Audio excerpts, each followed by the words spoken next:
Steve Austin. No, not the wrestler or the $6 million man. We're talking about Dr. Steve Austin. He has his PhD in geology, went to Mount St. Helens in 1996 to take a sample of a lava dome. Now, let me give you a little backstory. 1980, Mount St. Helens erupts, and between 1980 and 1986, a lava dome forms in the mouth of the crater. Now, what a lava dome is that it's lava that bubbles up to the surface, to the crater mouth, and it doesn't have enough force to do a full-blown explosion and eruption, but it just bubbles up enough, and then it seals off the opening with lava.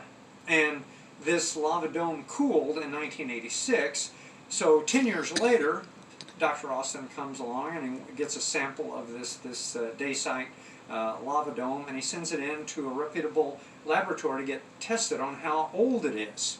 He was giving them a test. And the results that came back are just amazing, because they gave him a range of between 34,000 and 2.8 million years for a known 10-year-old rock.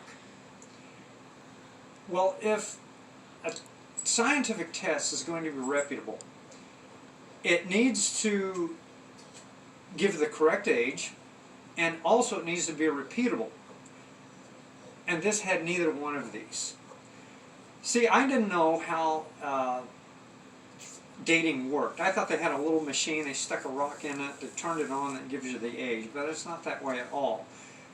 They use the potassium argon style of dating, and they use that a lot with volcanic rock. And basically they're all the same. You have a parent element that's radioactive, and they know the decay rate and how long it takes to decay into the stable element. In this case, radioactive potassium eventually decays into non-radioactive argon. So they took this rock and they measured how much argon was in it, and they say, okay, X amount of potassium needs to be there a long, long time ago for it to decay into this. So they did some reverse math, and they come up with this amount that surely had to be there, and then they calculated how long it went from this period to that period, and they come up with this date. But the problem is there's a lot of assumption there. They assume not only the amount, but also they assume that the decay rate is the same, which it's not. In nature, there's all kinds of things that could either increase the rate or decrease the decay rate.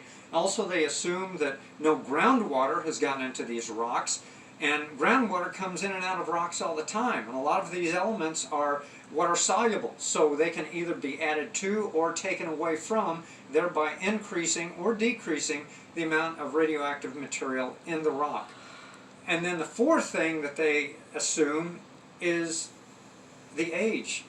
There's a lot of, in the formulas that they use to calculate how old this rock is, there's a lot of unknowns, and they just assume that this rock is millions of years of age, so they plug in millions of years in the formula, and guess what? They come up with an age of the rock being millions and millions of years of age. But assumption is not the same thing as science.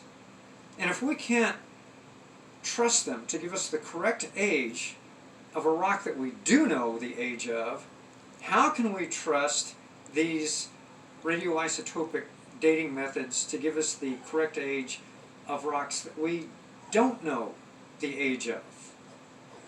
Want to learn more? Go to esotericthebook.com.